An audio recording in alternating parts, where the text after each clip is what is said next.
Peace and welcome to the culture here on the Black Star Network. I'm your host, Farajii Muhammad. Thank you so much for tuning in and being a part of the conversation. Folks, we got a lot to talk about. First big culture conversation is about the end of the Voting Rights Act. This is the question as a panel of judges have made a significant decision about the act. We're going to be checking in with retired state judge Wendell Griffin to give us the latest about what is happening with this historic piece of legislation. We'll have that conversation. Also, let's talk about having self-love during the holidays. I'm going to check in with one sister, one lifestyle coach, to give us some insight on ways that we can make sure that our mind, bodies, and spirit is protected during the holidays, especially when we come around certain family members. And then later on, we talk to filmmaker Fred Taylor to talk about the screening of his film, Where is America? And at the same time, ask the question, where are we going? Stay with us. It's all happening on today's edition of The Culture, right here on the Black Star Network. Let's go.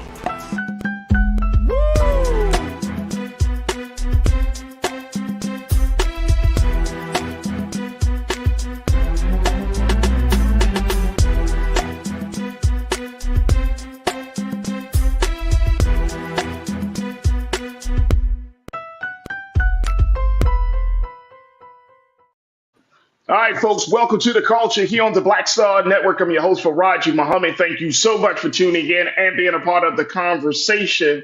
And I'm so happy that you're able to join us as we're streaming live on a few different platforms. Let's talk about them. First, our home platform at blackstarnetwork.com. Make sure you do your due diligence, folks. Go to our website today.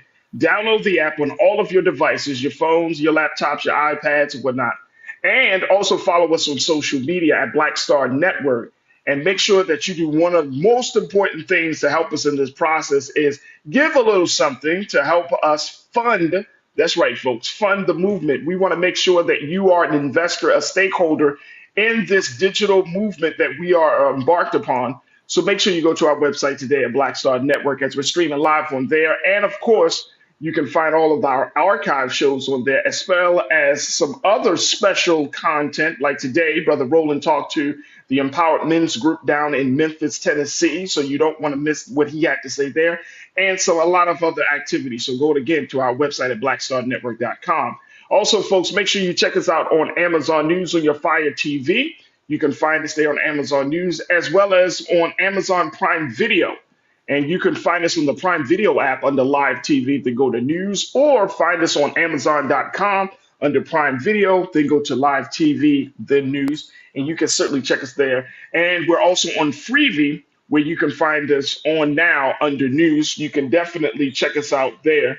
And also, you can find us on Plex TV 24 hours a day, 7 days a week, under News there as well. All right, folks, big shout out to my online culture crew. Folks are gathering in the chat right now, and you could do the same.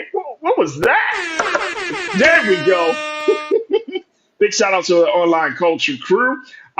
Folks are checking in from around the country and even certain parts of the world as we're streaming live on Facebook under Roland Martin. You can find us there, and you can find us on YouTube under Roland Martin. And it's on our YouTube page where you can join the chat to become an illustrious culture crew member for the day. Big shout out to all the crew. I see my sister Tiana. Hey, Tiana, good to connect with you once again. My brother Damon Blissett, Pastor, good to see you once again. Hey, brother Damon.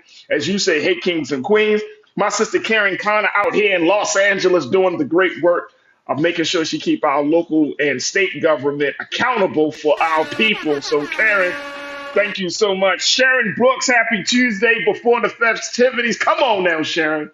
That's right, folks. Before the festivities, this is our last live show before we go into the Thanksgiving break. But God willing, we'll be right back on next week. But thank you for checking in, Sharon. Cautious Thought, thank you so much, brother. Good to connect with you. Good afternoon. ABX Girl, the ABX Girl, good to connect with you once again. Can't wait to hear what you have to say. Nicole Smith, good to connect with you. You said our people are registered and we vote. Absolutely. Absolutely. But you know what, Nicole, we might have something better. We gotta rev our people up, because not just about voting, we gotta save this piece of policy. We're going to talk a little bit more about that. Debbie Muhammad, my peace and blessings, Sister Debbie. Thank you as always for checking in and being a part of the crew as well. And Deidre and Cindy, good afternoon. Good afternoon. Good afternoon. I'm so glad y'all are joining us today. All right, let's jump into it, folks. as we talk about what is going to be the fate of that historic landmark piece of policy, the Voting Rights Act. There's a lot of attention around this, especially now that we're in the election season, and it looks like the Voting Rights Act is once again under attack. As it was made known, this is from NBC News, folks. Take a look at this, where a panel of judges in a federal appeals court said Monday that only the federal government, not citizens and groups, can sue under a key part of the Voting Rights Act, effectively gutting the legislation in 7 states, folks, 7 states. The ruling, which applies to Arkansas, Iowa, Minnesota, Missouri, Nebraska, North Carolina, and South Dakota, North Dakota and South Dakota, excuse me, found that only the U.S. Attorney General is able to bring a suit under Section 2 of the Voting Rights Act. And I could not have this conversation, folks, without having someone that has the experience and the understanding and the know-how of how the legal system works, the judicial system works, the court system, and most importantly, how the political system works as it relates to the impact that this will have on our people. So I'm very happy to welcome back to the airways of the culture here on the Black Star Network, retired state judge, pastor, and author, Brother Wendell Griffin, who is joining us once again. Judge Griffin, thank you so much, sir, for being a part of the conversation. How are you this afternoon? I'm doing fine, Brother Farajii. It's good to be with you again. Thanks for having me on. Oh, absolutely, absolutely. We wanted to bring you in because I thought you would be the right person, the perfect person to talk about this issue, as you have worked in the state judicial system, and then also your work in politics and social justice as well, to help give us some context on this. What are we seeing here, Pastor and Judge Griffin? What is this about that this panel of judges decided that only the federal government can sue under a key part of the Voting Rights Act? And how does that take away from the effectiveness of this policy? Thank you for asking the question. As you know, and as your audience knows, the right to vote has always been precious for our people. In the 15th Amendment, which was added to the Constitution in 1870, the right to vote was enshrined for all persons who were citizens of the United States. But of course, we know that a century of voting rights hostility happened, which required in 1965 Congress to enact the Voting Rights Act. We recall Mm, Selma and all those, Selma and all those sit-ins and all the demonstrations to get the right to vote. And then we saw, after the Voting Rights Act, we saw Black folks begin voting in record numbers, and we saw Black elected officials, and we saw policies change. Well, we saw also in the ensuing years between 1965 and 2012, folks started trying to shrink the Voting Rights Act. And in 2012, Supreme Court knocked out a key portion of the Voting Rights Act, Section 4, which dealt with pre-clearance, which applied to all those jurisdictions that used to have a history of voting rights discrimination. They hmm knocked it out. Yesterday, Monday, November the 20th, 3 judges in the 8th Circuit in the United States, 8th Circuit in the United States, 3 judges, federal judges, 2 of them voted to uphold a decision out of Arkansas that dismissed a lawsuit brought by the Arkansas State Conference of the NAACP and the Arkansas Public Policy Panel after, in 2021, the Arkansas State Legislature did a redistricting of voting legislative districts, state districts, and did 2 things. It packed Black voters in a single district to try to shrink their voting power, and it cracked Black voters, spread them out so they mm, have diluting voting power. So the combined effect of that effort of packing and cracking was to dilute the likelihood of Black voters being able to elect candidates of their choice, because voting in Arkansas, as in many of the states of the former Confederacy, is racially polarized. Mm. And so for the first time in the history of the Voting Rights Act, a federal circuit court of appeals judge has decided that Section 2 of the Voting Rights Act, which allows folks to challenge disproportionate impact, discriminatory impact of election decisions and redistricting decisions, was held to only apply to the Attorney General. Only Attorney General of the United States under this decision can sue.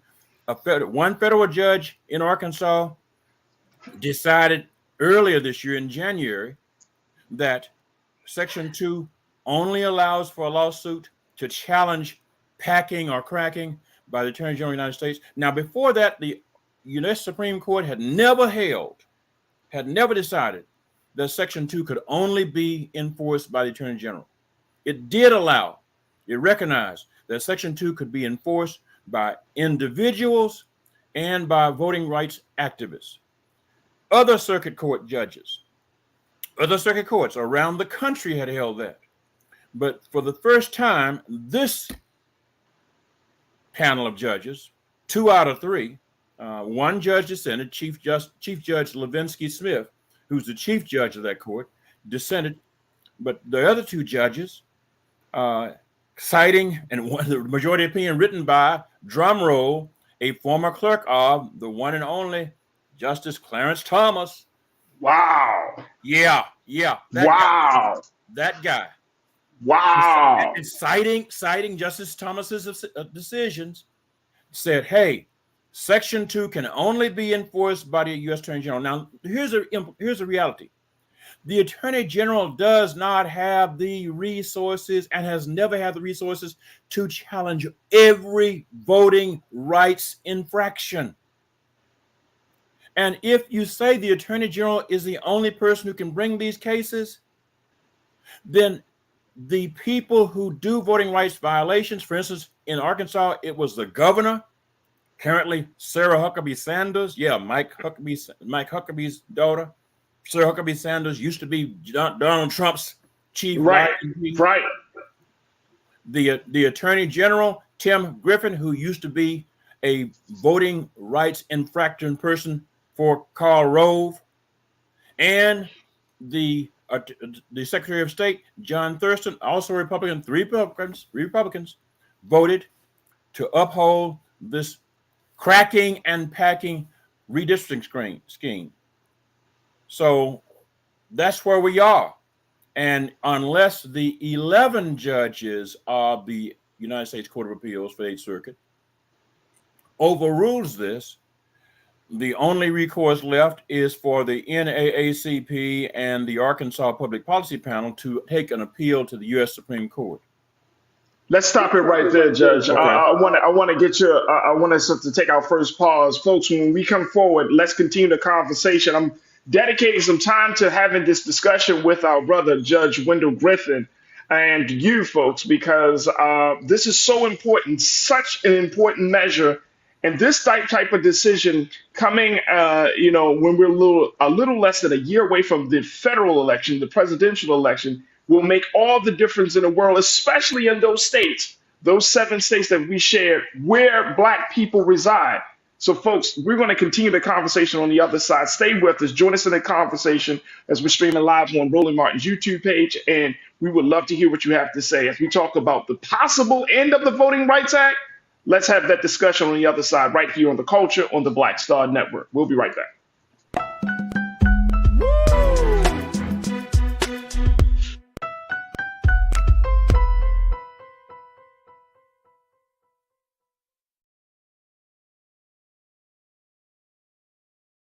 When you talk about blackness and what happens in Black culture, we're about covering these things that matter to us, speaking to our issues and concerns. This is a genuine people-powered movement. There's a lot of stuff that we're not getting. You get it, and you spread the word. We wish to plead our own cause. Too long have others spoken for us. We cannot tell our own story if we can't pay for it. This is about covering us. Invest in black-owned media. Your dollars matter. We don't have to keep asking them to cover our stuff. So please support us in what we do, folks. We want to hit 2,000 people, $50 this month, raise $100,000. We're behind 100,000, so we want to hit that. Y'all money makes this possible. Check some money orders. Go to P.O. Box 57196, Washington, D.C. 20037-0196. The Cash App is $RM Unfiltered. PayPal is R Martin Unfiltered. Venmo is RM Unfiltered. Zelle is Roland at RolandSMartin.com.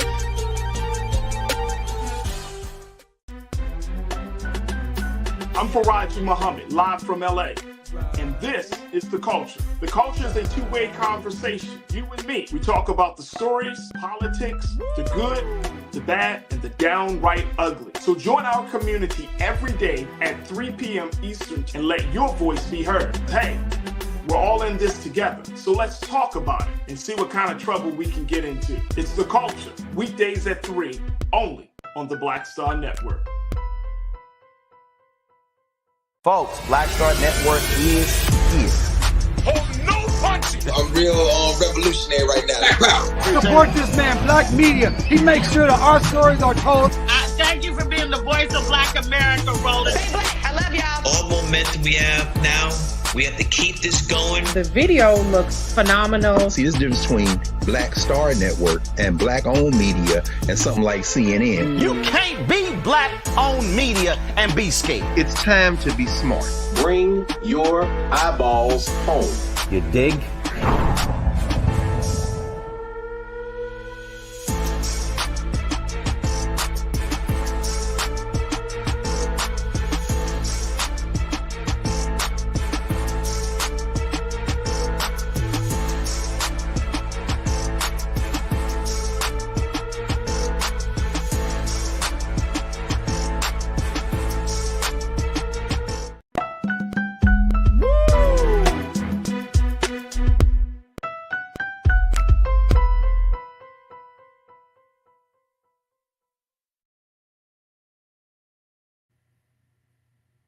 On the Black Star Network, I'm your host, Farajii Muhammad. Thank you so much for tuning in and being a part of the conversation. We are talking about this latest blow to the Voting Rights Act, how a panel of judges on the federal appeals court yesterday said that the federal government, i.e. attorney generals across the country, are the only ones that can sue under a key part of the Voting Rights Act. And many people are concerned that this only can be done to bring a suit under Section 2 of the Voting Rights Act. Now, according to the report, the vast majority of the Voting Rights Act claims are brought by private citizens and civil rights groups who oftentimes have to take on the financial burden of litigation. The Department of Justice, with limited staff and resources, typically brings just a small fraction of the cases fought nationally.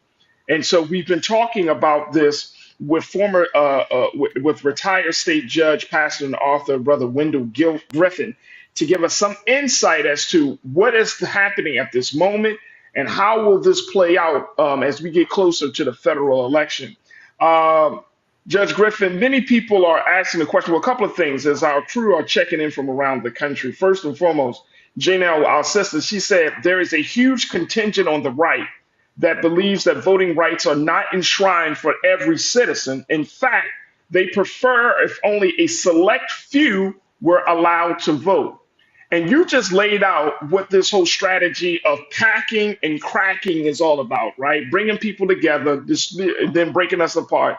Primarily, this happens of this redistribution or this packing and cracking scheme happens in areas where Black folks are the most populous, right? Yeah. So you're talking about breaking up the potential power of Black folks, Black neighborhoods, Black communities, and spreading them out, and then essentially diluting those groups to not be able to put representatives that look like our people into positions of power in the political space and also in the judicial space.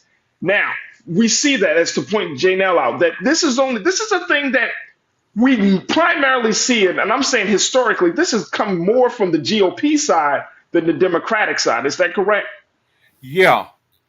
For years, the Republicans have been working, Brother Farajii, to try to keep Black and now Latino voters from the polls because they haven't been able to convince us to follow their policies. You understand? If Right. they cannot win us over to their politics, they want to keep us from the polls. And they can't get us to their politics because they've been too hateful too long. Folks Yeah. understand this. And folks, so since Reagan came in 1980, the folks who used to be the white sheet Democrats converted over to the dressed up Republicans and became basically the new KKK to keep Black and Latino voters from the polls. Understand what happened. That voting power is what put Bill Clinton in the White House in 1992 over George H.W. Bush. It is what put Barack Obama in the White House in 2008. It is the same thing that the Supreme Court wanted to disqualify in 2000 because that's why they said stop counting the votes in Florida. And what votes did they want to stop counting? The ones out of Miami-Dade. Who's in Miami-Dade?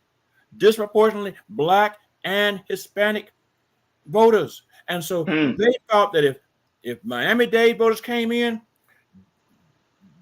Al Gore would get Florida. Therefore, Al Gore would be the president as opposed to George W. Bush. Hello?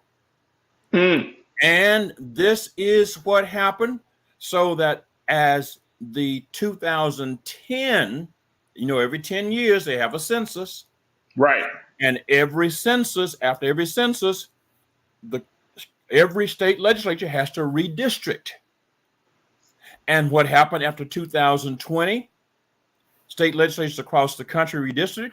In Arkansas, the Arkansas legislature redrew all their district lines and did this packing and cracking game to shrink Black voters in some areas and to crack Black voters in other areas. That's wild. Pulaski County. I live in Pulaski County, in the center of the state. That's where Little Rock is, Farajii. Okay? Yes, sir. Farajii County was divided into three. The legislature voted to break Pulaski County into 3 congressional districts.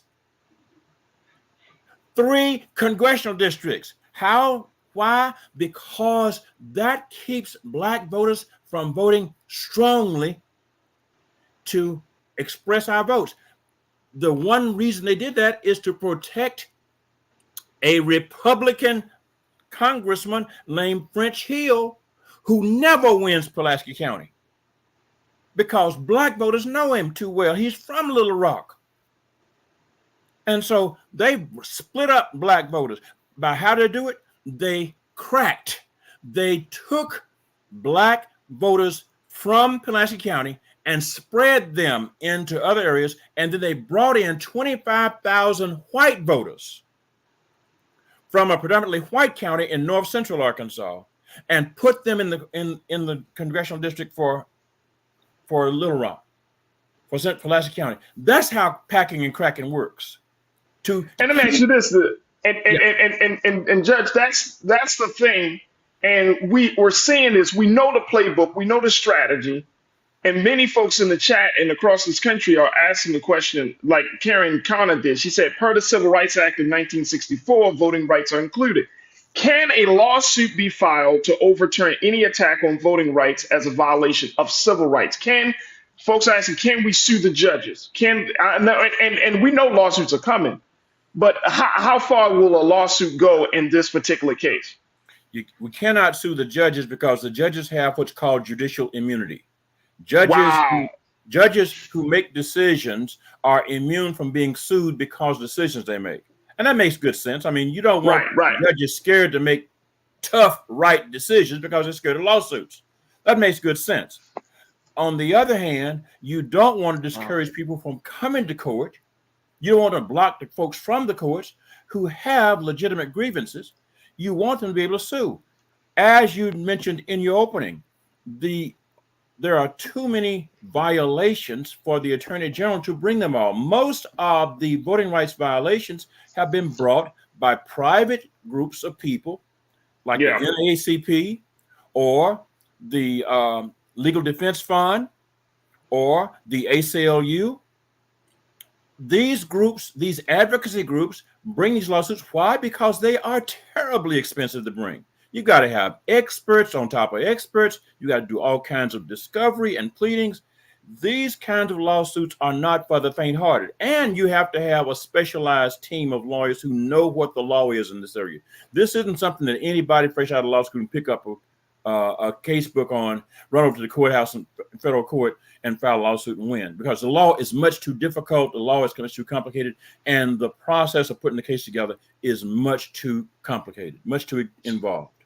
So Judge Griffin, who would be a good advocate of this? Who would Black residents in these 7 states run to get some recourse and some justice in this action? The people who filed the lawsuit in this case were the Arkansas State Conference of the NAACP, because the NAACP has long had a relationship with the Legal Defense Fund, Thurgood Marshall's group that was involved in Brown versus Board of Education. Wiley Branton, who was from Arkansas, did a lot of this work. This is the kind of work that Lonnie Guinier, Sister Lonnie Guinier, she's now passed on. I remember Sister Lonnie Guinier. Yes, sir. Wonderful sister who did this kind of work in Arkansas and other states. And that kind of work laid the groundwork for so much of our voting rights. Understand that the handwriting is on the wall. This United States, or the so-called United States, is becoming more and more brown, and the voters are becoming more and more progressive. And the only way that the hateful faithful, I call them that, is the title of my next book, the hateful faithful can hold on to their power, the only way the white supremacists can hold on their power is not because they have enough more voters. They've got to control the legislative process. Why? Because the state legislatures draw up the districts, and then they elect the Congress people. Why does that work? Because the Electoral College decides who the president is. Notice, remember something now.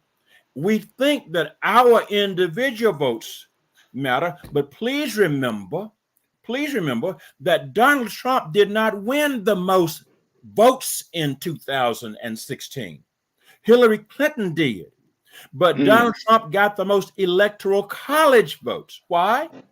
Because every state gets Electoral College votes based upon how that state's voters vote.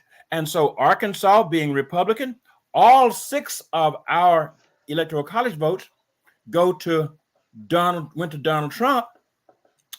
However, in those states where there were more Democratic voters, those voters go to the Democratic voter. The problem is when it's real tight, the Electoral College votes has to be decided by the House of Representatives. That's what Donald Trump was trying to get in 2021.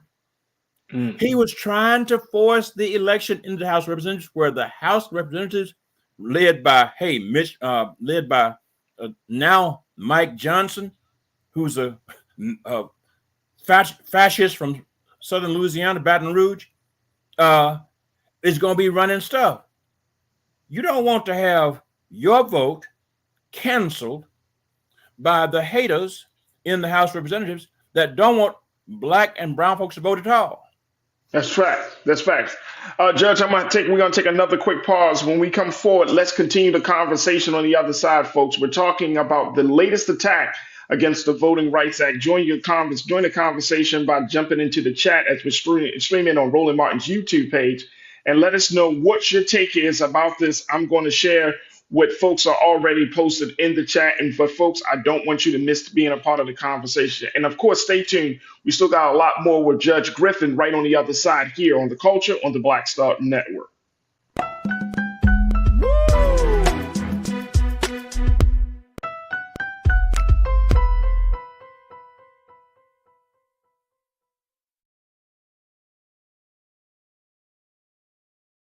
Folks, Black Star Network is here.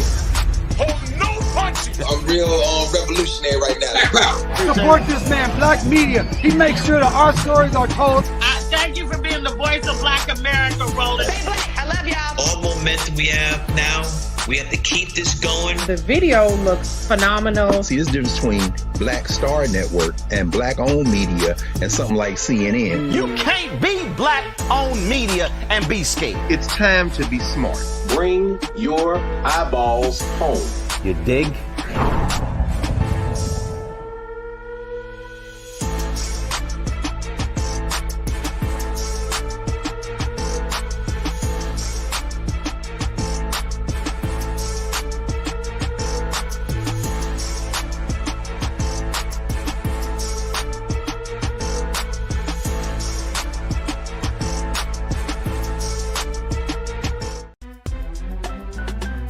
I'm Farajii Muhammad, live from LA. And this is The Culture. The Culture is a two-way conversation. You and me. We talk about the stories, politics, the good, the bad, and the downright ugly. So join our community every day at 3 p.m. Eastern and let your voice be heard. Hey, we're all in this together. So let's talk about it and see what kind of trouble we can get into. It's The Culture, weekdays at 3, only on the Black Star Network. When you talk about blackness and what happens in black culture, we're about covering these things that matter to us, speaking to our issues and concerns. This is a genuine people-powered movement. There's a lot of stuff that we're not getting. You get it, and you spread the word. We wish to plead our own cause. Too long have others spoken for us. We cannot tell our own story if we can't pay for it. This is about covering us. Invest in black-owned media. Your dollars matter. We don't have to keep asking them to cover our stuff. So please support us in what we do, folks. We want to hit 2,000 people, $50 this month, raise $100,000. We're behind 100,000, so we want to hit that. Y'all money makes this possible. Checks and money orders go to P.O. Box 57196, Washington, D.C. 20037-0196. The Cash App is $RM Unfiltered. PayPal is R Martin Unfiltered. Venmo is RM Unfiltered. Zelle is Roland at RolandSMartin.com.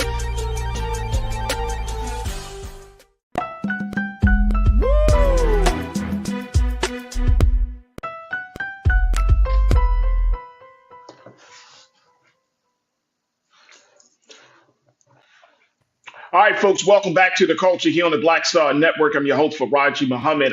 We've been talking to retired State Judge Wendell Griffin, as he's been giving us some insight into this latest decision around the Voting Rights Act and how yesterday a major decision was rendered by a panel of judges, which said that only attorney generals, only the federal government can sue anyone in violation of the act. And this is based upon Section 2 of the Voting Rights Act. And this is causing a lot of controversy, especially in 7 states, folks, 7 states where our people are. And Judge Griffin has been breaking it down as he is in the state of Arkansas. This is the state that kicked this whole situation off. But the other states that we're looking at for this situation is North Dakota, South Dakota. You're talking about those states where our people are most populous, and through the ongoing scheme of cracking and packing of redistricting and gerrymandering happening, it's causing a lot of issues. Now, here's the thing, Judge Griffin, that I wanted to kind of get your take on, because one of our watchers, and Peter Starnes, bring up something that I think that needs to be said, but we act as if it's not a major problem. But he said the problem in this country has become that judges are now activists instead of being strictly judicial independent representatives. That we're That's seeing it more and more, right? Right. Like you mentioned, the former clerk of Clarence Thomas is one of the panel judges that helped to render this decision.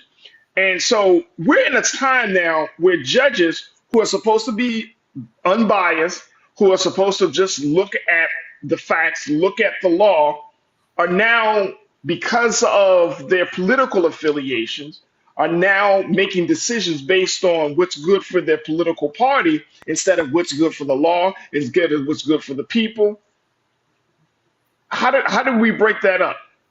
Well, I have heard folks make the judicial activism charge on both sides. They were accusing the Thurgood Marshall, William Brennan, Earl Warren Court of being judicial activists when they were going pro-civil rights. Mm-hmm. And when they went for Roe versus Wade, they accused them of being judicial activists, legislating from the bench. That's what they called it. And now when the voters are doing the same kind of decision making to enshrine laws, to protect laws, because remember, the Voting Rights Act was passed by Congress. That wasn't judges just doing that. The Voting Rights Act was passed by Congress. Section 2 was added to the Voting Rights Act by act of Congress. And for decades, Congress, knowing that federal judges were saying that there was a private right of action, that individuals could bring lawsuits for violation of the Voting Rights Act, not being attorney generals, but individuals and groups like the NAACP could bring those lawsuits. Congress didn't change that. Now we have these Reagan, Bush, Federalist Society judges. Let's just call things what they are. One of the big problems is we have a group of judges who came in beginning in the 1980s under Reagan. George, that's what Clarence Thomas came in. Was George W. Bush, H.W. Bush, brought in Clarence Thomas after Thurgood Marshall retired. And Clarence Thomas has been waiting since 1993. Hello. To do what this kind of lawsuit does. Mm. And he gets his law clerks now become federal judges, and they are doing his dirt. And so that's the activism we see here. Congress hasn't changed the Voting Rights Act. The Supreme Court, 5 justices on the Supreme Court have written decisions saying, hey, there is a private right of action under Section 2. But one federal judge in Arkansas, who was a Trump appointee in 2023, in January 2023, ruled that even though there was no cases saying that there was no federal right of action, even though the Supreme Court had said there is a private right of action, he decided on his own, recognized that he was just going to dismiss the lawsuit because he said there's no private right of action, so you can't even sue because you're not the Attorney General. And then when the NAACP and the Public Policy Panel appealed to the 8th Circuit, which covers, as you mentioned, North Dakota, South Dakota, Minnesota, Nebraska, Missouri, Arkansas. Think about it. Arkansas, you got the Arkansas Delta and Central Arkansas, large numbers of black voters. Missouri, you got St. Louis on one side to the east and Kansas City on the other side to the west. Large numbers of black voters. Nebraska, you got Omaha. Large numbers of black voters. Minnesota, you got Minneapolis. which has been a stronghold for Democratic and black voters, black and brown voters there. You got a strong contingent of Somali and African voters in Minneapolis. This is an attack on the voting rights of voters in those states because those black voters' votes are being diluted by this packing and cracking situation. So as we look forward, now that this decision has been made in these 7 states that you laid out, Judge, and now we're moving forward. Now we got to look to November. What has to be done at this point? What can be done? Because now, and not just what has to be done and what can be done, but should we be concerned that other states might fall into the same category as these first 7 have? Oh, yeah. Understand that this same thing was tried in South Carolina.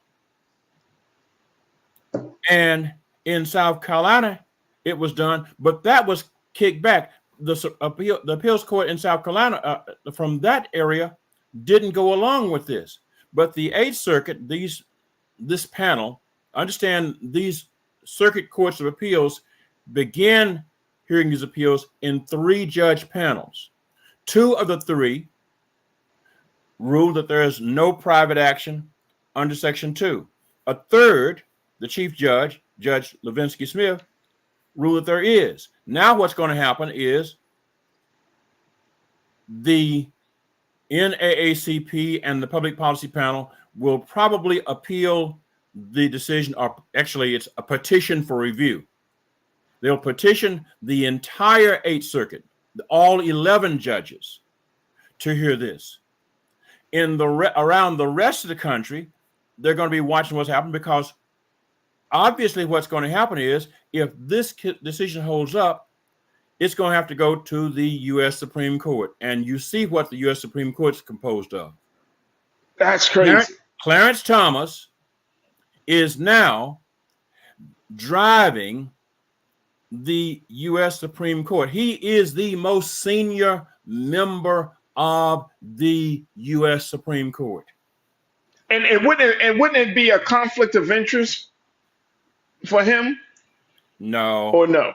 It wouldn't be a conflict of interest for him, because he does not have an interest, a personal interest in this lawsuit, even though his former law clerk is decided this case this way. That doesn't create the conflict of interest. So it wouldn't be a conflict of interest for him.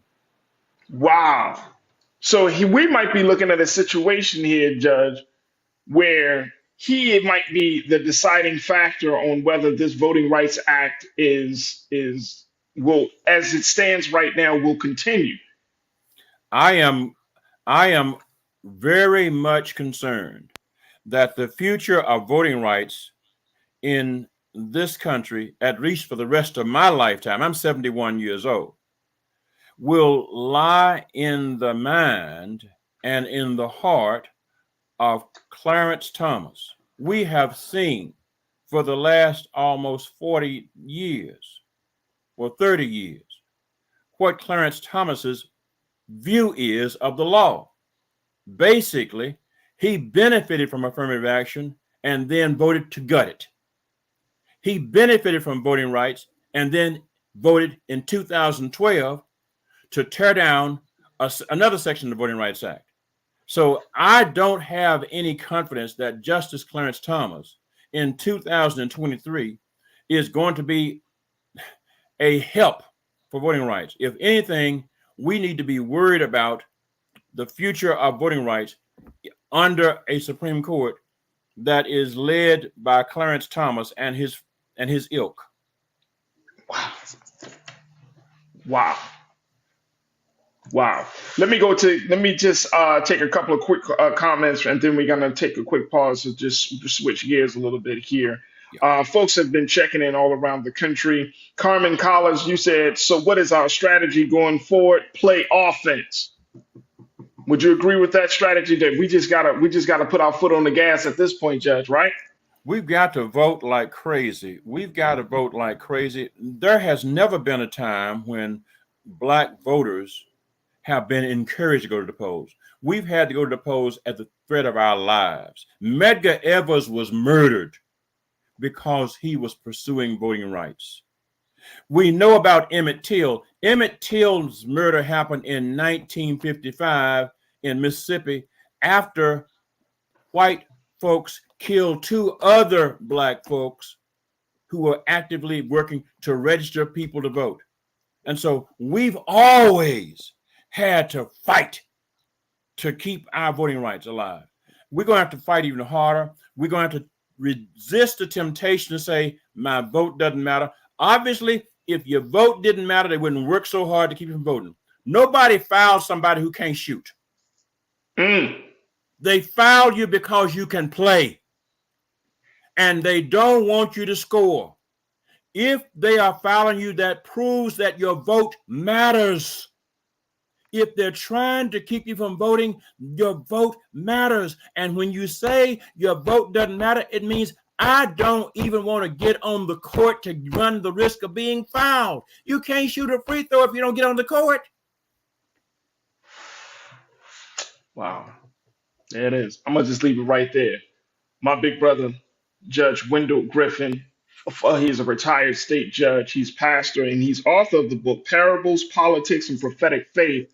We've had him on the show, but we have to keep bringing him back because I feel like, Judge Griffin, there's going to be so many new developments. We know the lawsuits are going to be coming, but more importantly, the conversations about our engagement, our political engagement is going to continue to heat up. And with being almost, less than a year away from the election, anything can happen.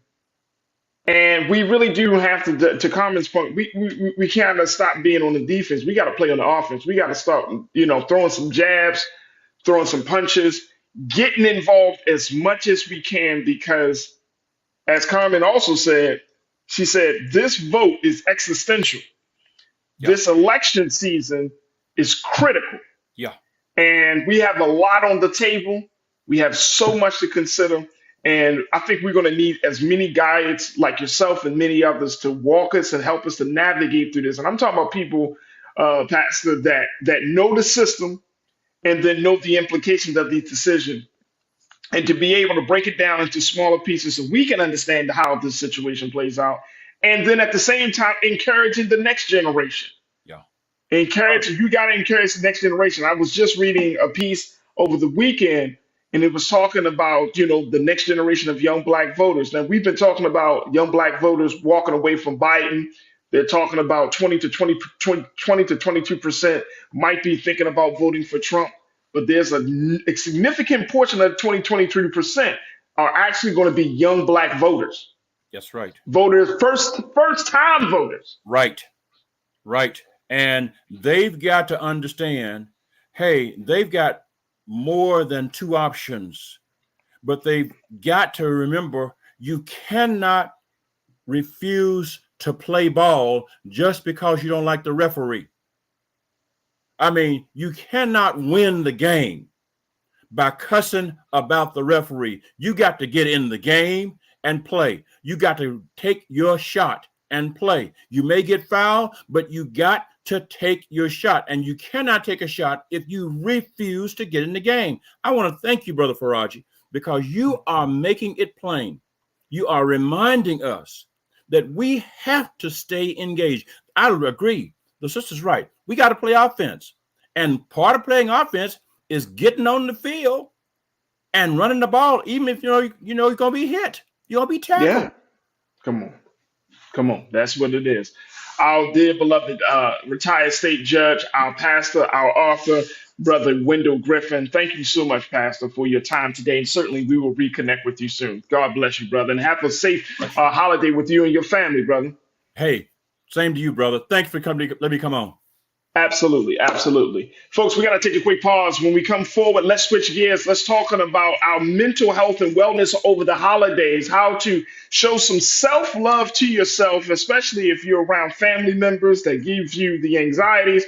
You're having these very sensitive conversations around the dinner table.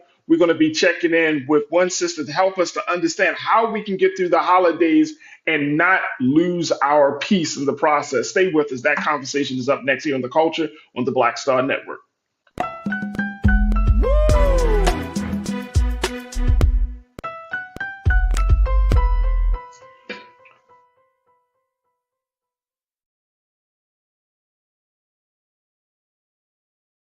Pull up a chair, take your seat. The Black Tape with me, Dr. Greg Carr, here on the Black Star Network.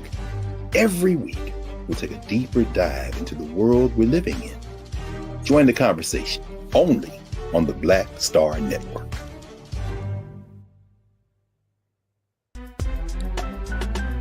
I'm Farajii Muhammad, live from LA.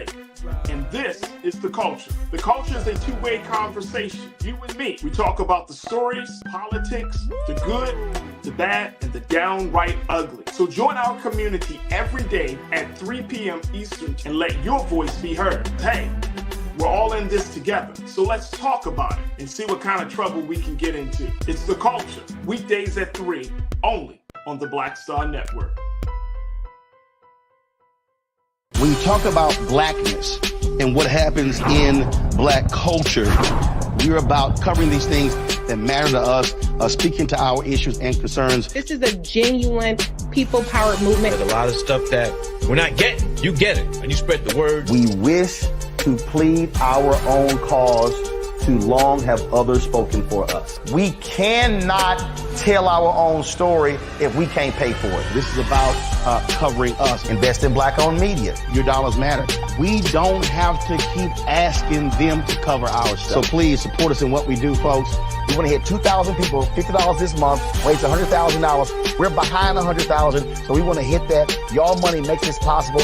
Checks and money orders go to P.O. Box 57196, Washington, D.C. 20037-0196. The Cash App is $RM Unfiltered. PayPal is R Martin Unfiltered. Venmo is RM Unfiltered. Zelle is Roland at RolandSMartin.com. Folks, Black Star Network is here. Oh, no punches! I'm real revolutionary right now. Support this man, Black Media. He makes sure that our stories are told. Thank you for being the voice of Black America, Roland. Stay black. I love y'all. All momentum we have now, we have to keep this going. The video looks phenomenal. See, this difference between Black Star Network and black-owned media and something like CNN. You can't be black-owned media and be scared. It's time to be smart. Bring your eyeballs home. You dig?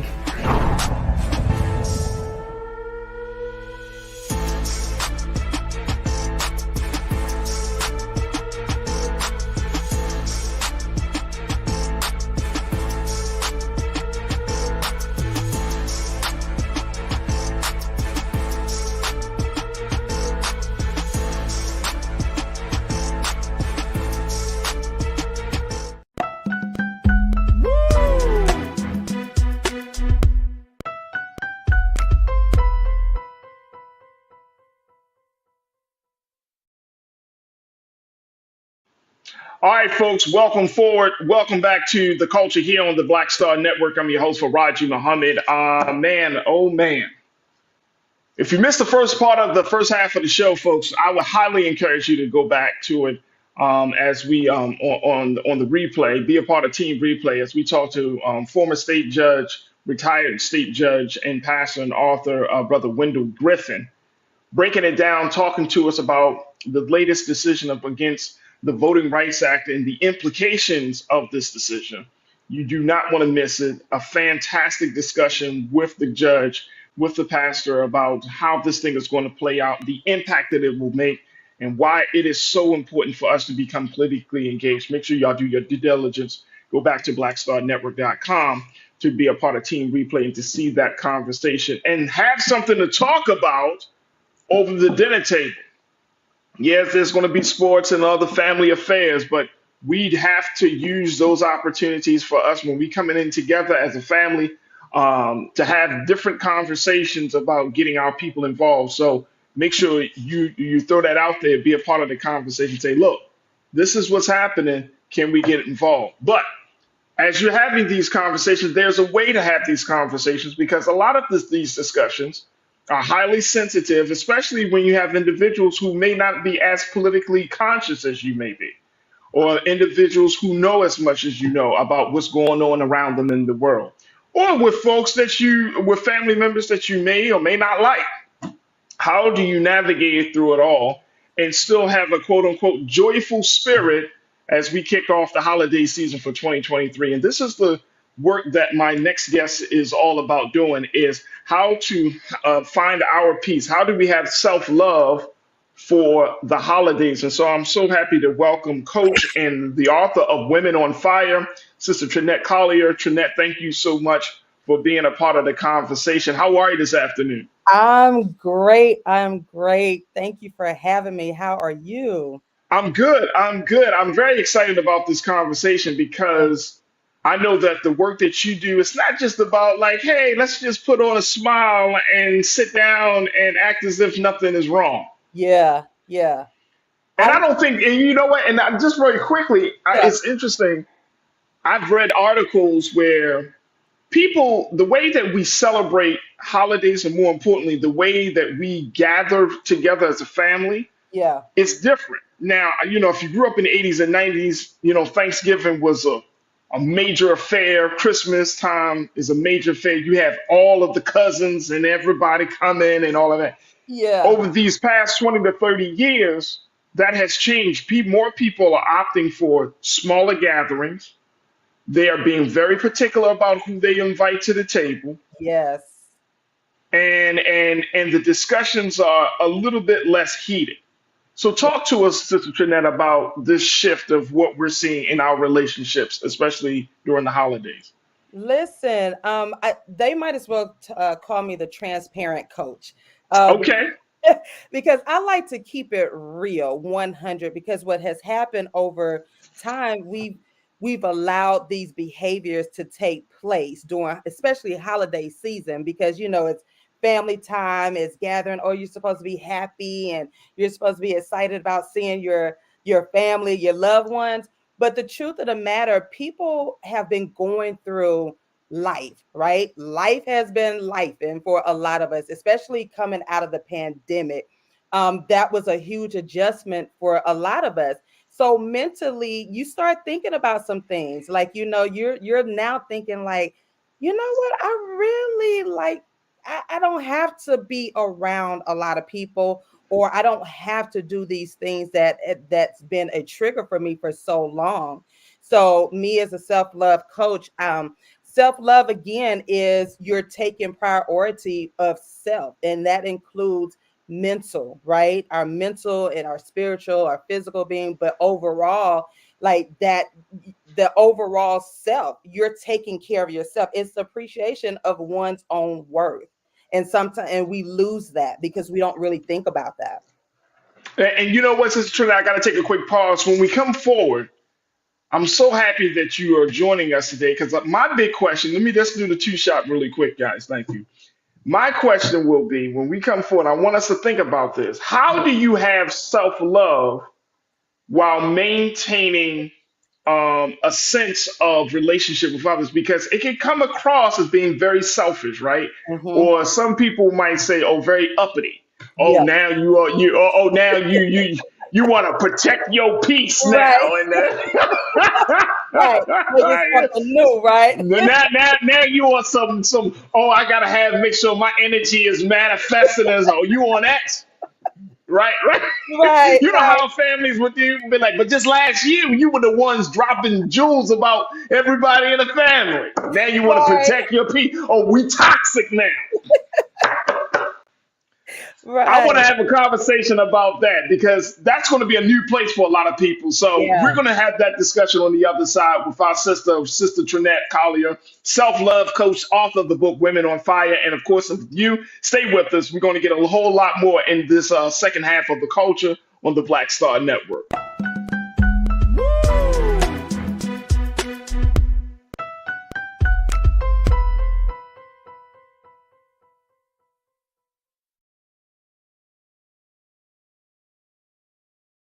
When you talk about blackness and what happens in Black culture. We're about covering these things that matter to us, speaking to our issues and concerns. This is a genuine people-powered movement. There's a lot of stuff that we're not getting. You get it, and you spread the word. We wish to plead our own cause. Too long have others spoken for us. We cannot tell our own story if we can't pay for it. This is about covering us. Invest in Black-owned media. Your dollars matter. We don't have to keep asking them to cover our stuff. So please support us in what we do, folks. We want to hit 2,000 people, $50 this month, raise $100,000. We're behind 100,000, so we want to hit that. Y'all money makes this possible.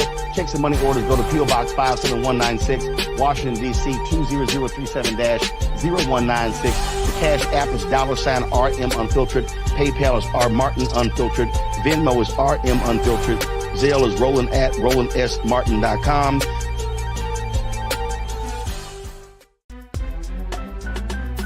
I'm Farajii Muhammad, live from LA. And this is The Culture. The Culture is a two-way conversation. You and me. We talk about the stories, politics, the good, the bad, and the downright ugly. So join our community every day at 3 p.m. Eastern and let your voice be heard. Hey, we're all in this together. So let's talk about it and see what kind of trouble we can get into. It's The Culture, weekdays at 3, only on the Black Star Network. Folks, Black Star Network is here. Oh, no punching! I'm real revolutionary right now. Support this man, Black Media. He makes sure that our stories are told. Thank you for being the voice of Black America, Roland. Stay black. I love y'all. All momentum we have now, we have to keep this going. The video looks phenomenal. See, this difference between Black Star Network and Black-owned media and something like CNN. You can't be Black-owned media and be scared. It's time to be smart. Bring your eyeballs home. You dig?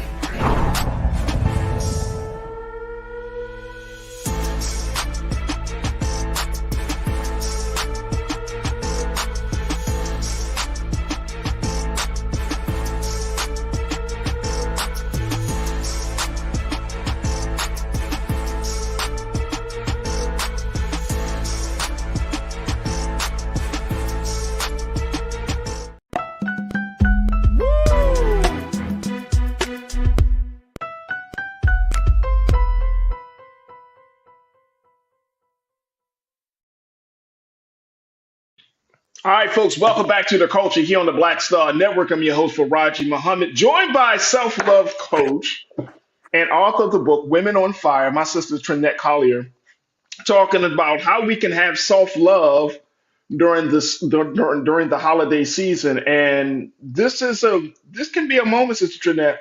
This can be a very, like Thanksgiving can be a very anxious-filled gathering for some folks, right? Yeah. My producers behind the scenes say that a lot of millennials are in the spaces like, nope, we staying home. I'm not even engaging. Y'all are toxic as AF. Y'all can keep that, right? Y'all can keep it. Like, I'm gonna just grab me a plate and then I'm hitting out very early. I'm not sitting around here talking about old family stuff. Yeah. When y'all not talking about it. But how do we do that? Like, how do you talking about self-love?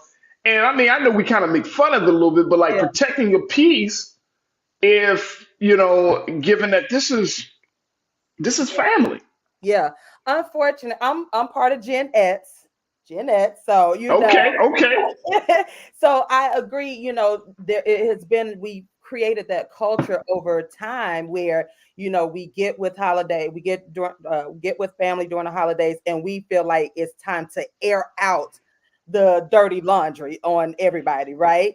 And we forget. And is that a good idea? Is that a good idea, though? No, it's in my opinion and over in the experience. One thing about me as a coach, I've experienced. I am one of those coaches that actually went through some things. And so in my experience, in my opinion, no, it is not the time.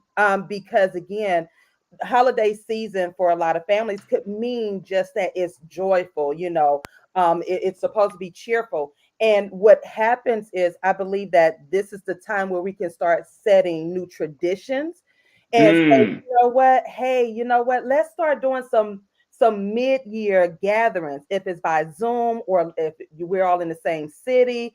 Let's meet up and start talking about some things that may be bothering us over time, because families do have some things that needs to be aired out, and it can lead to, and we have to be careful with that because we don't know, the secrets, and it may not be any secrets. It may just be like, I ain't really like that cousin because she was all bougie. Why are you bougie? Like, what's going on?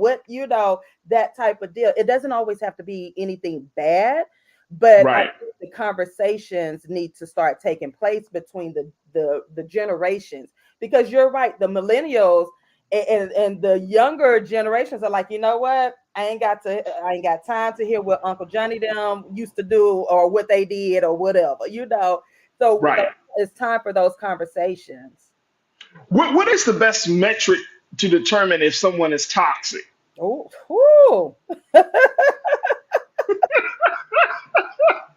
No, look, I got a whole. no. Hey, Trinette, we keep it 100. Look, the folks that watch this show, they want to keep it 100. Because some of us, look, real, and I heard this, and I read an article one time. It was talking about how certain psychology terms and language has now become a part of the popular culture. It's part of mainstream, and everybody, toxicity, being toxic. This is something that people are just throwing out there, right? Like, Yeah. oh, I have a disagreement with you. You toxic. Right. Oh. We don't think the same, so therefore you toxic. Yeah. So what is the metric that you recommend as a self-love coach? How do you define a person being toxic?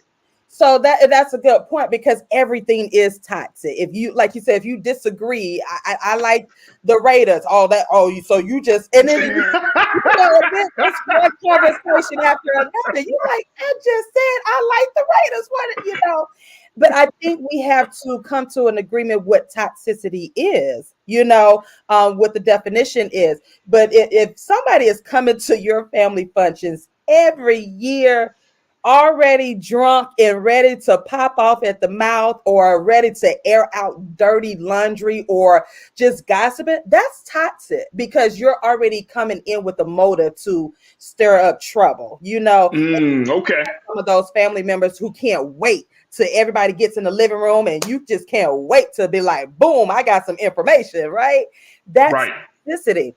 Or if you are just really ready to say, you know what, I'm miserable, but I want everybody else to feel what I'm feeling right now.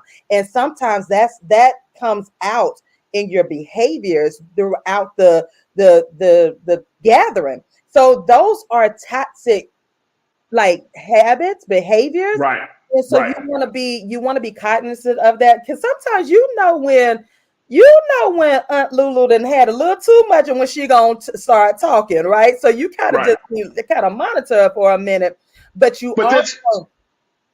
no, I was just and I'm thinking about that, and I'm trying to figure out, because there is that one side where you can be toxic, yeah, but then there's this fine line. I feel like there's a fine line, and I might be wrong on this, Trinette. Yeah. But there's a fine line where you're being toxic and versus the line of, we need to talk about this. There are some very serious issues that we can no longer hold inside or not discuss. Yeah. So I think there's a fine line. Like, you can be toxic about stirring up stuff, but if somebody's saying, hey, look, Uncle so-and-so is knowing that Uncle so-and-so or Aunt so-and-so is doing certain things to children or something like that, when it gets to like a very serious topic, some people say, no, that's toxic. Don't talk about that, blah, blah, blah. Yeah. But that's not, that's cleaning house. Right. And that's the reality. I think that that does it blur the lines, because sometimes there is a family member that really needs to get this out, right? And so they are exuberant, like the different behaviors such as drinking or whatnot, because now they're forced to fellowship every year. And this person that is this family member that's sitting next to them in the living room or at the dinner table is a person that violated me, but everybody else is happy, and I'm miserable, I'm hurt, and so I don't know how to deal with this. And this is where I say, I suggest to families, find that person in the family that you can trust. There has to be at least one or two people that you can trust, that you can say, listen, I'm hurting, and I need to share some things, some Mm-hmm. things happened to me. And even you're taking a risk. Unfortunately, it's one of those situations that you start taking a risk. However, I'm a firm believer that God will place somebody in your life where you can be comfortable enough to share, because it's not That's fair. facts. That's It's facts. not fair that you have That's to sit facts. at these, come together at these gatherings, and somebody has violated you, and everybody has hushed you up over the years, and it's Mm-hmm. not fair. So we do have to, the buzzwords are toxic and safe space, but are we really creating safe spaces? So there's Mm. always that person in the family that can give you that safe space. I am the person in our family that is a safe haven. I was Um, about to say. I was yeah, about to say. I was like, Trinette, if you ain't that safe space with somebody, I don't know what to say about your family. yeah, You and are you are a therapist, you're a coach, you talk about this stuff, and you like, but somebody, no, sister, you carry that crown. You yeah, got to carry that crown. Yeah. I used to be afraid of that because it comes with a lot of Mm. responsibility. Mm-hmm. Being a coach, a certified relationship coach, it comes with responsibility. That's why I'm so adamant about when people say they're coaches and they don't have credentials or experience behind it. I get upset because God placed me in a position where I am a safe person. And when what that looks like is somebody where you can come and talk to me and it is confidential, and I'm going to give you a solution. We're going to work through this thing together, because again, holiday season is a trigger. It can be a trigger. You're dealing with grief. You're dealing with past hurts, that you're dealing with so many emotions, and you're trying to put on this brave face for everyone else. You're trying to be brave for your family, and sometimes it just doesn't work out like that. So you're at the dinner table ready to throw a roll at Uncle such and such, because you're ticked off, because nobody has taken the time to say what's wrong. So no, and I agree with that. So you're saying, and this is, I think, I don't want us to miss this point, to have a person, designate a person to serve as this kind of like, and I don't know Yeah, what type of term you want to use, but somebody that works in your role where they're like, look, to be that safe space, they're yeah, responsible for creating a safe space. And I think everyone has that type of person in our yeah, family that's respected by everybody, yeah, that's fair and just in their assessment of family affairs. So to be that safe space, and it might be one of us, it might be yeah, us. yeah, yeah, You know what I'm saying? But we do have to take a role of that. Now, yeah. here's something else. This is one of our other culture crew members, the AVX girl, put out. She said, this is why Friendsgiving is popular. You can be with like minded people. Mm, So now we're in a time, and I know you know this, Sister Trinette, yeah, that people are creating their families instead yeah, of just deciding to tolerate the ones that were yeah, appointed to them by God. yeah. Right. How do you feel about that? Like when we are, and then we see a lot of younger folks, millennials, Gen Xers, Yeah, and themselves. We're like, you know what? I love my family. I'm gonna hold them at a distance, but my yeah. real family are those I can really. What's your take on that? On creating the family and having like a friendsgiving? You know what? It's not a bad idea. It's not a bad idea. I do suggest that, whatever beef you have with your family, let it be something. Sometimes we can create problems, and sometimes we are the Mm, problem.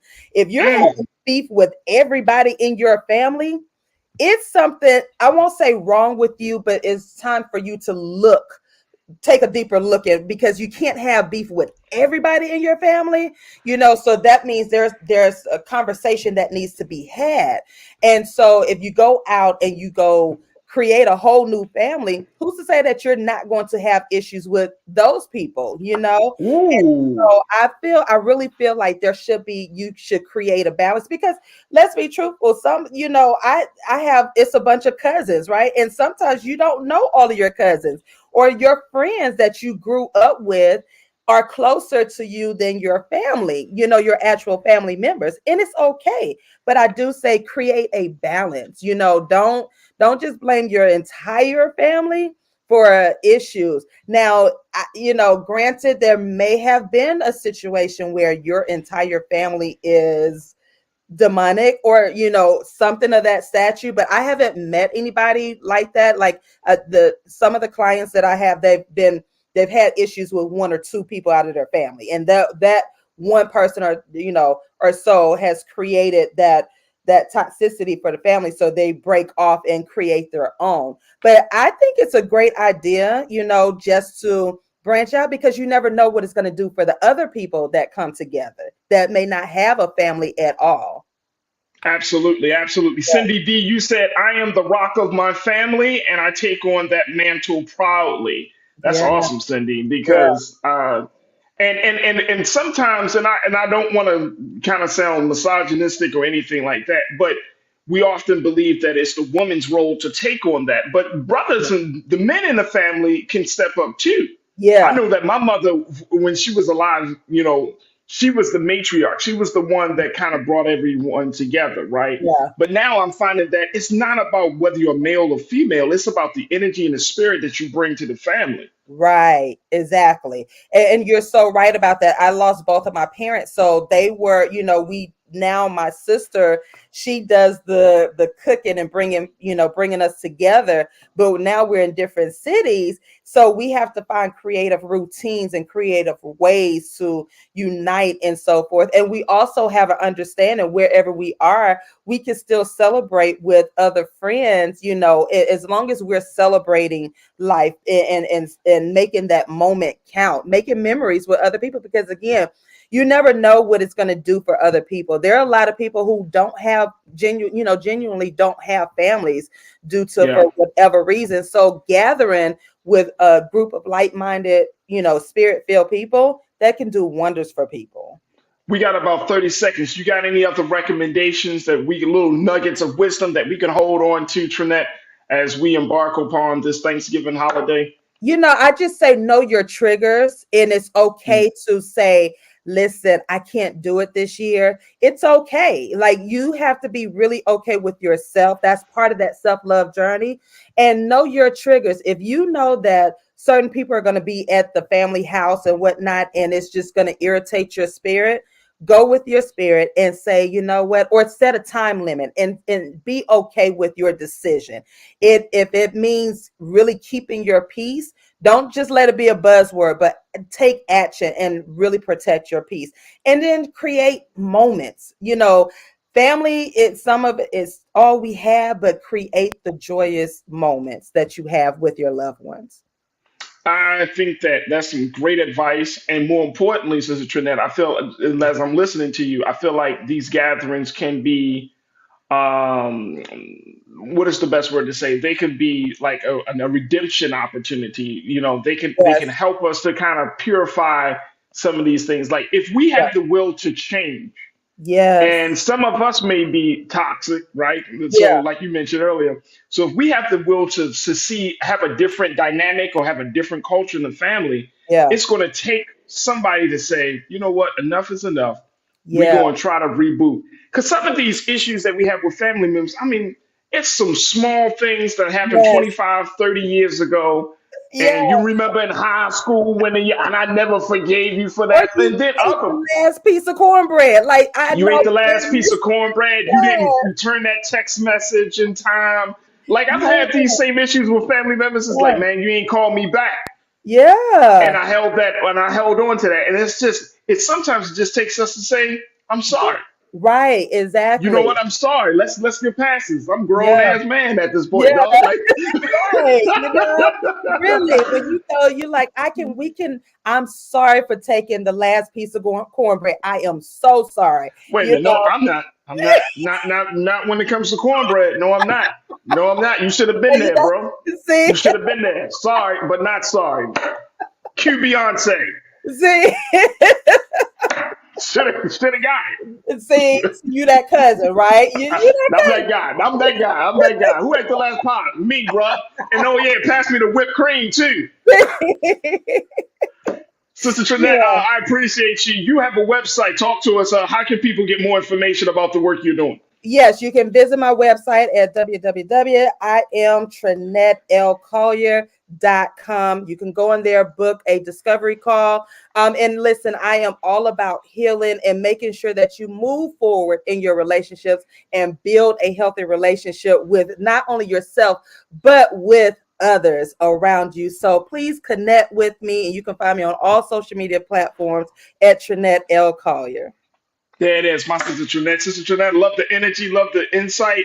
Got to bring you back on and to Yes. have more conversations about what's going on within our relationships. And I'm certainly talking about your book, Women on Fire. I would Yeah. love to get some more details about that. So we'll certainly do our part to bring you back on and support you in your work. But I thank you so much for being with us today and being so good for the culture, sister. And have a great Thanksgiving. You too. Have fun. Have Oh, fun. absolutely. Absolutely. I will have fun because nobody's going to touch this pie or cornbread. Because once I cook that apple pie, that's mine, dog. Like I'm. You know what? Thank you, Sister Jeanette. Truly appreciate you. Thank All right, you. folks, we got to take a quick pause. When we come forward, let's talk to filmmaker Mr. Frederick Taylor about his film, Where is America? A major question that has yet to be truly answered. And we're going to have him talk to us about this film and, more importantly, the impact he's looking to make. Stay with us. That conversation is up next here on The Culture on the Black Star Network.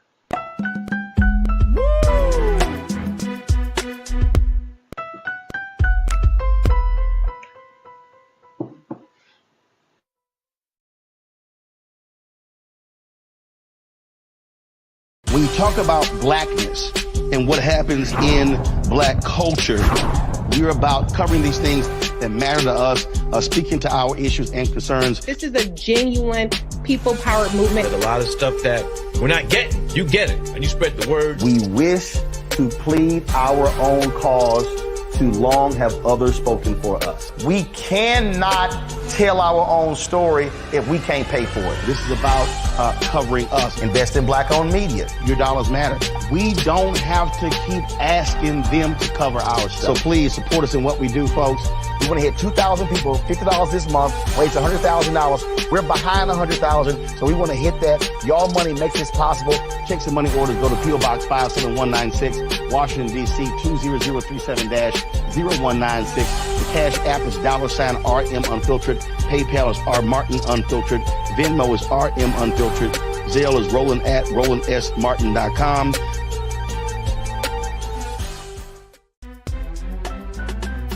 I'm Farajii Muhammad, live from LA. And this is The Culture. The Culture is a two-way conversation. You and me. We talk about the stories, politics, the good, the bad, and the downright ugly. So join our community every day at 3 p.m. Eastern and let your voice be heard. Hey, we're all in this together. So let's talk about it and see what kind of trouble we can get into. It's The Culture. Weekdays at 3, only on the Black Star Network. Folks, Black Star Network is here. Oh, no punches! I'm real revolutionary right now. Support this man, Black Media. He makes sure that our stories are told. Thank you for being the voice of Black America, Roland. Stay black. I love y'all. All momentum we have now, we have to keep this going. The video looks phenomenal. See, this difference between Black Star Network and black-owned media and something like CNN. You can't be black-owned media and be scared. It's time to be smart. Bring your eyeballs home. You dig?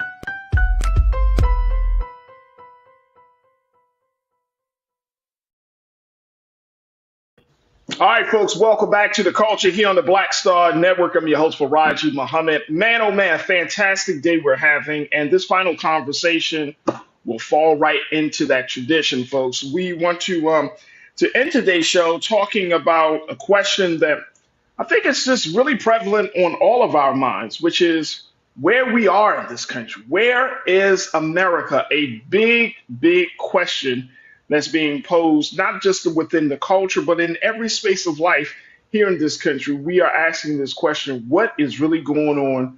Where are we going? Where is America? And this is the question that serves as the thesis of the upcoming film, the upcoming independent film that was made by Brother Frederick Taylor, as he's going to be talking about this film, Where is America, that is going to have its screening in, I believe, in New York City here. And let me just show you the movie poster where Brother Frederick is looking at this. This is the movie poster. Where is America the Beautiful? Mm. Where is she? Where is she? Let's bring on our Brother Frederick Taylor, who's the filmmaker, writer, and speaker. Brother Frederick, welcome back to the culture here on the Black Star Network, dear brother. How are you this afternoon? Very well, my friend. As always, it is a pleasure to be here and to be a part of something that is a part of history as well. You guys are in a very unique position here that we will one day look back on the Black Star Network and say they were there first. Because if you know what, I thought question, about that. Like, Hey, no, I appreciate that, because I think about that. Sometimes we get caught up, and I think it's the culture right now, Brother Frederick, that everybody wants to have that instant gratification, that instant validation. And when you think about art as a creative like yourself, when you're talking about, sometimes the pieces that you put out, the content that you put out, it just becomes a seed, but it doesn't fully germinate until years down the road. Absolutely. That's who we are as a people. When we talk about our many millennia history as a people, and we start talking about, Timbuktu all the way to 1619, and from 1619 to 1865, from 1865 to 1964, from 64 to now. That is how we survive. And for those of us that believe that we are the gestation point of all humankind, we are patient people, and we play long ball, and we see the bigger picture, and we understand the value of who we are as people with generations to come. Absolutely. It's this sort of being co-opted by Western capitalistic corporate culture that's turned us into these consumers that Yes. want our existence to be microwavable. I mean, for lack of a better way to say it, I mean, we've been poisoned a little bit. And, you guys are a part of the anecdote, the cure for a lot. Man, all praises due. Well. All praises due. Hey, and you're absolutely right. Now let's talk a little bit about this film. You're having your screening. Yes. So let's first give the details of when and where this screening is going to happen for Where is America the Beautiful. It's going to be a part of a film festival that is in New York. It's already previously screened in Los Angeles with the Dances with Films Film Festival, which has been around for over 20 years. It was a group of individuals from New Line Cinema who started it. So it's a very robust, renowned festival that really tries to capture the essence of global diversity. And one of the voices that they're interested in is those of people of African descent and the African diaspora as well. And so I'm one of those people. I've been allowed the privilege of screening in LA, and now I'm screening in New York as well. And that's going to be on December 3rd at the Dances with Films Film Festival in Manhattan. That's awesome, and congratulations on that, big brother Frederick. That's dope right there. That's dope right there. Talk to us a little bit about this guiding question: where is America the Beautiful? What made you take on such a big question in this film? Well, because I think that filmmakers, and this is something that, I'm sure you've gotten into on your show, and not only with filmmakers, but with writers and music artists and things like that, we're not making the What's Going On albums anymore. We're not making the kind of blue jazz sonnets that we used to as well. We keep making more and more art that reflects our culture in these small, tiny, compartmentalized windows so that they are digestible for the consumer base or the consumer market. And in many instances outside of our own central culture as well. We've kind of lost our mojo a little bit. Like when you see Steph Curry and all of a sudden he's not making threes, you're like, wait a minute, what's wrong? Right. Like, what's up with that? And so Right. I kind of feel that way right now about a certain amount of Black art that's out there that is getting exposure, that's not getting enough exposure, I should say, because there's a lot of Black art that gets exposure, but once again, it's not asking the bigger question, the greater questions. We're always dealing in the here and now, like what I'm going to do on Friday night, or what club I'm going to, or who I'm kicking it with, or whatever. But what are some of the bigger sweeping questions about who we are as a society? Because people forget the 21st century, since 2000, is the first century in the history of this country where we as Black people are on a reasonable level of footing moving forward. Because 1923 wasn't so fun to be Black. And 1823, you can piece that one together for yourself, Right. 1723, and then we get back to 1619. Hey, we are just getting out of the blocks now. And when you put it within that context, you have to ask the bigger questions. Where is America the Beautiful? Where is this place that is supposed to be land of the free, home of the brave? Life, liberty, justice, and the pursuit of happiness. Where is that for people like us? Can I live where I want to live? Can I get that bank loan? Are my securities in the stock market protected?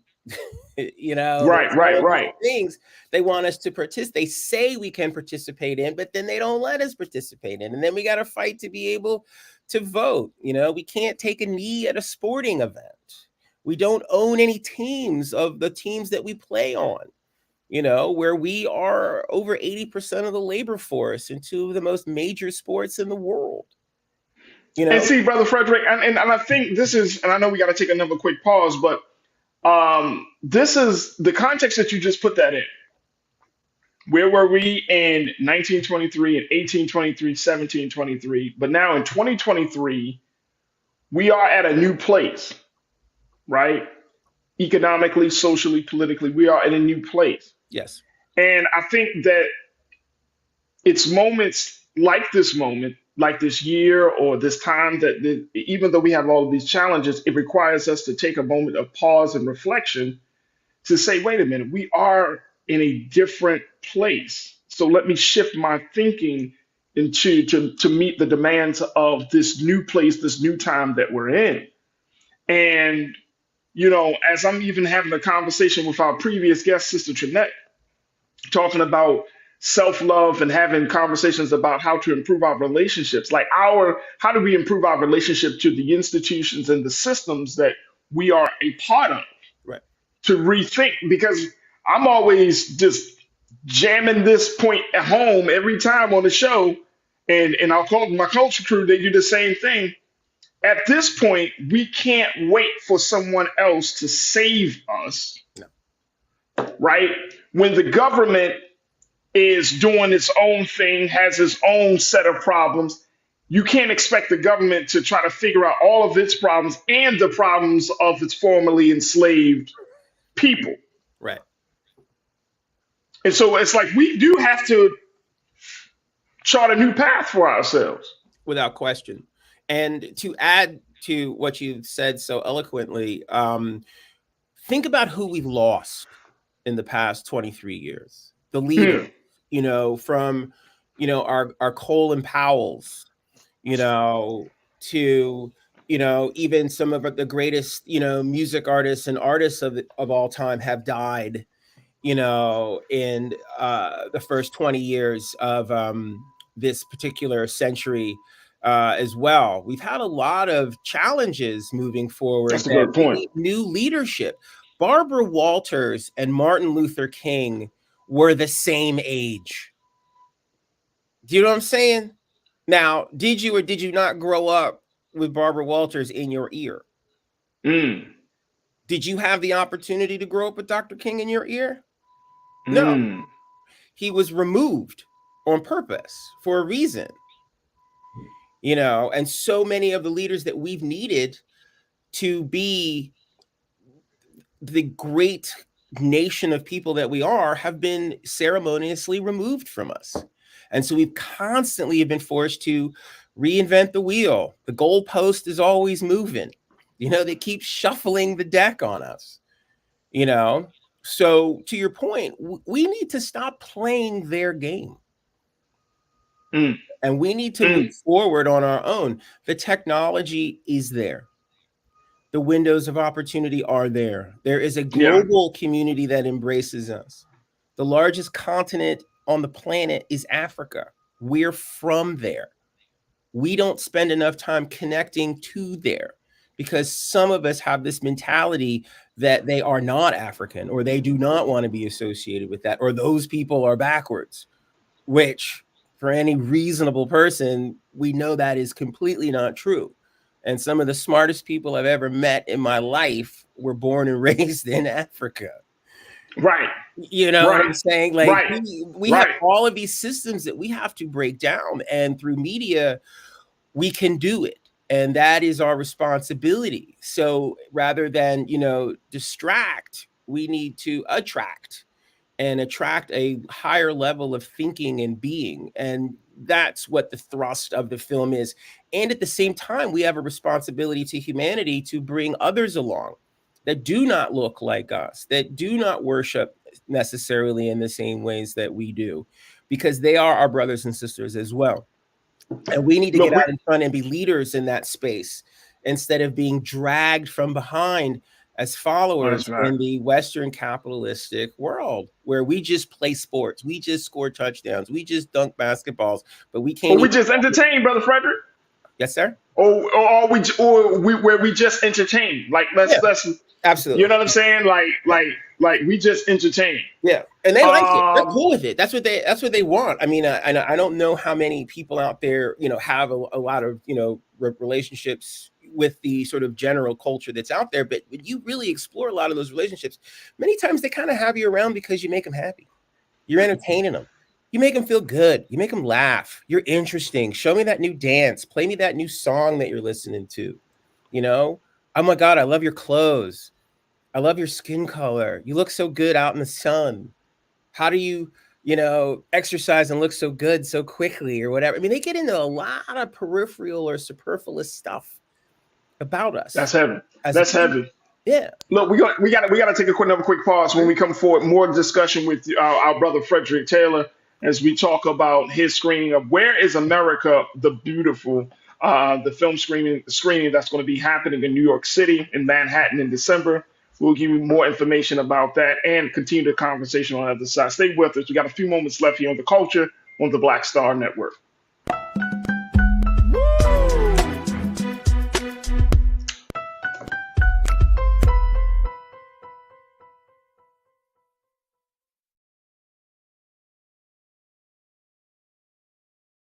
Pull up a chair, take your seat.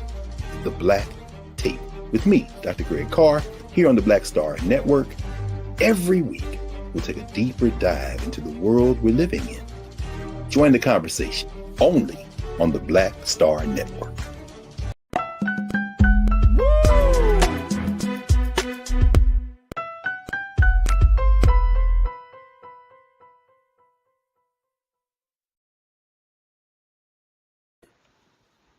All right, folks, welcome back to The Culture here on the Black Star Network. I'm your host, Farajii Muhammad, talking to my brother Frederick Taylor, filmmaker, writer, and speaker, talking about his new film that's going to be played in New York City next month. It's called Where is America the Beautiful? Here's a little bit of what that film is about.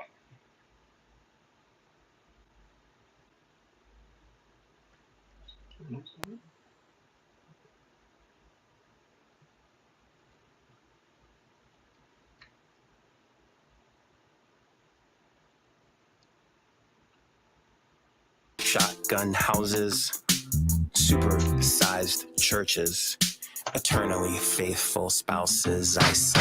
Where is America the beautiful, the place where they said my dreams would all come true? I don't know if I will ever make it to where is America the beautiful.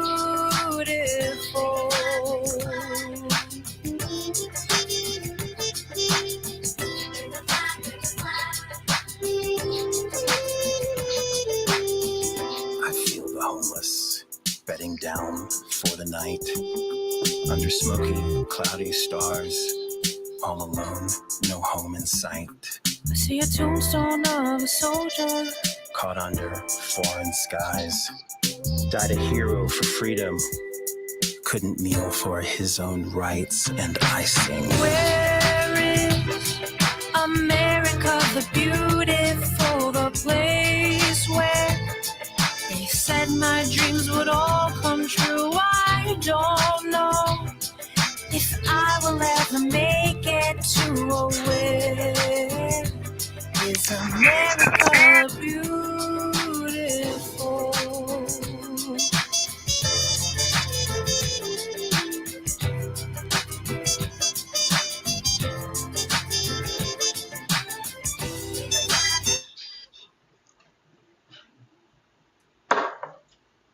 Wow. There it is, Brother Frederick Taylor's Where is America the Beautiful? And it's a powerful film. And you know what's interesting, Brother Frederick, that it's you're having this screening, and we're more importantly, we're having this conversation at the start of the holiday season. And you know, I think that it's during these times of year, especially when you have a lot of families, that we can get into some deeper and different conversations about who we are, and with the intention of changing the culture within our own personal families. Because I know that as one who has worked in the social activism space and activism space, it's easy to be that outside of the doors of your home or outside of your family unit. But it's much harder when you're talking about changing the culture, changing the mindset, changing the consciousness or raising the consciousness of those who are closest to you or those who grew up with you and watched you kind of evolve. Can you talk to a little moment about that? And because this is, I think this is the crux of everything that we're talking about.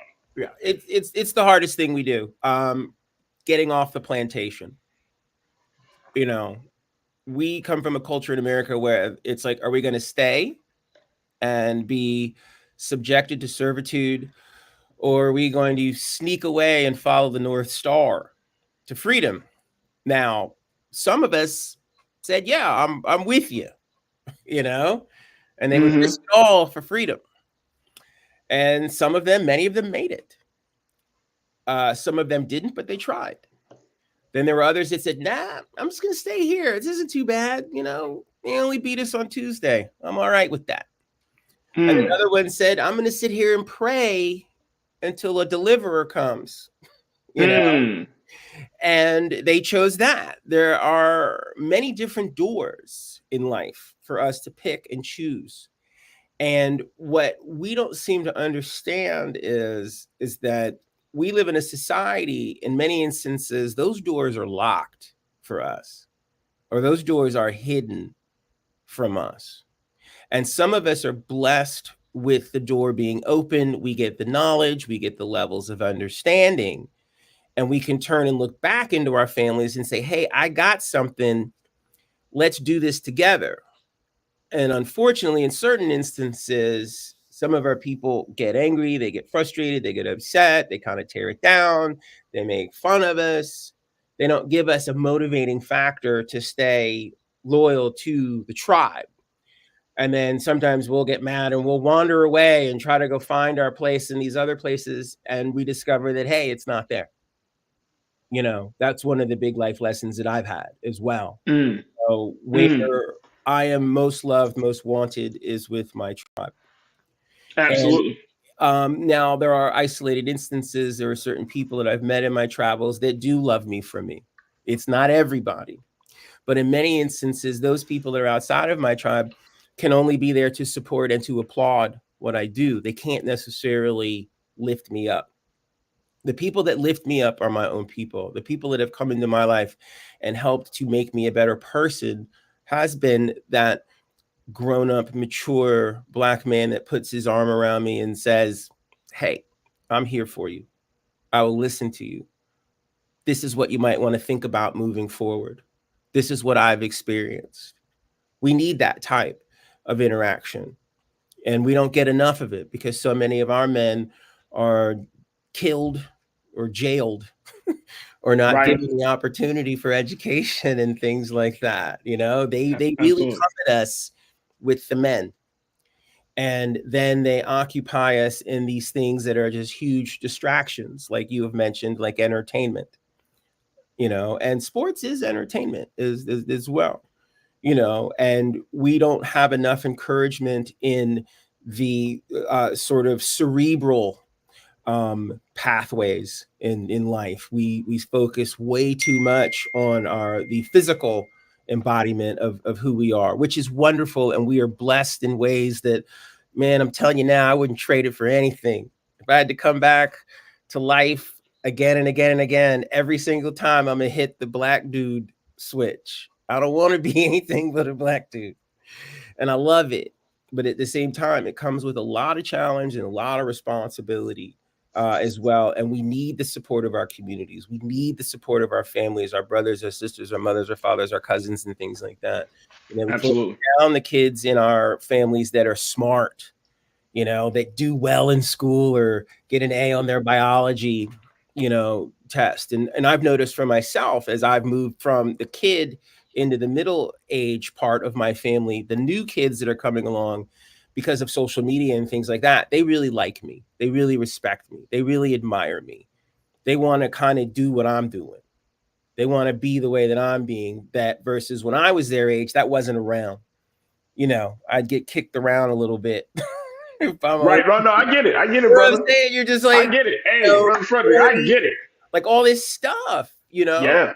Yeah. And it took them, I think you had mentioned it earlier in your other interview, like, you know, it takes a minute for them to say, I'm sorry.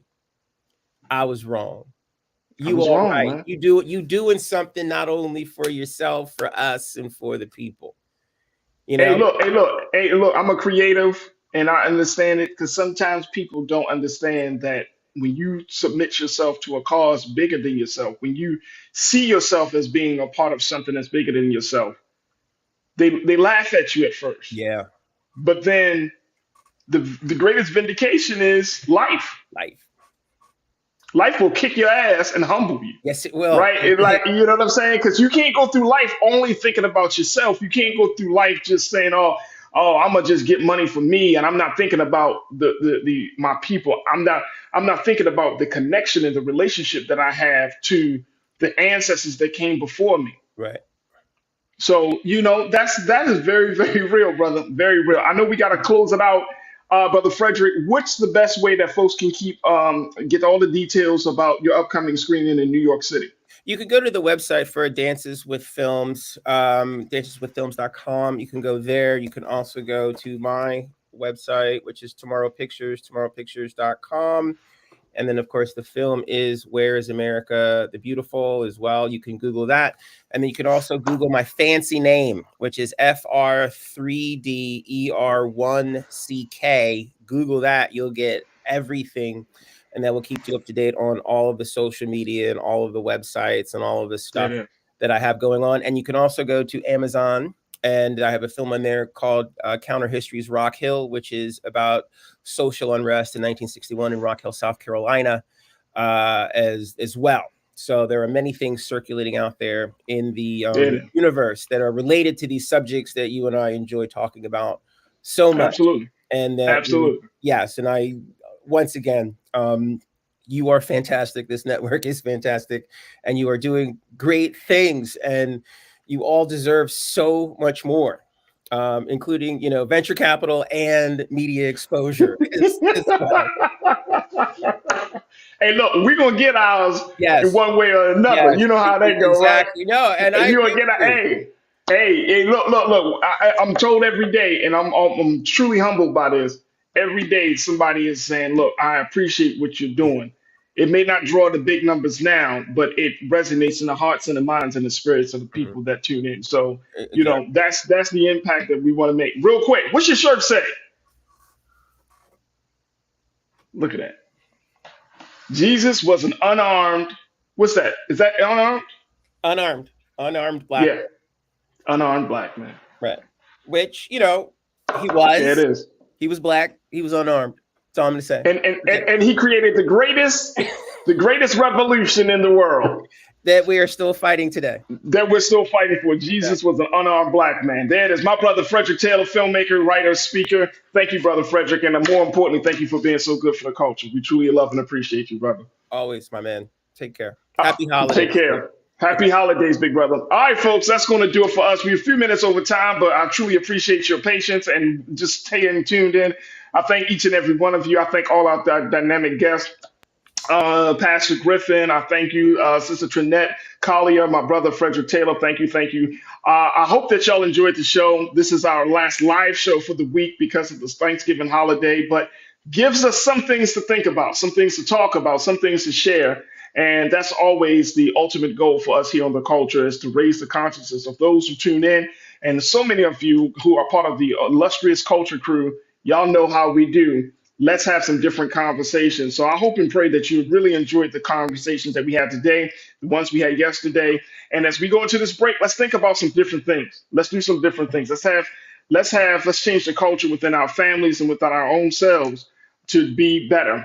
And God willing, we look forward to being back with you next week on Tuesday. We'll be back on for another live show. I got some dope guests coming on because we want to talk a little bit about how the Biden administration is looking to establish a national office for missing Black women and girls. And there's a whole conversation that I want us to have about that on Tuesday. So we're working on that and so much more for next week. But I hope and pray that you enjoy your time with your family and friends. Support Black businesses. If you're planning to go out on Black Friday, support your local Black businesses. Do your part to make sure you throw something in the bucket for those Black entrepreneurs that are doing their part every day to try to change the economic reality of our people. But I truly appreciate y'all. Thank you to my dynamic production team. And of course, to this illustrious network, the Black Star Network. Make sure y'all follow us on all social media platforms. Make sure that you download the app. And more importantly, please put in something in the bucket for us as we are continuing to power through this digital movement. Stay tuned. Up next at 6 p.m. Eastern Time is Rolling Martin Unfiltered. But always remember this: never be afraid to challenge what's wrong.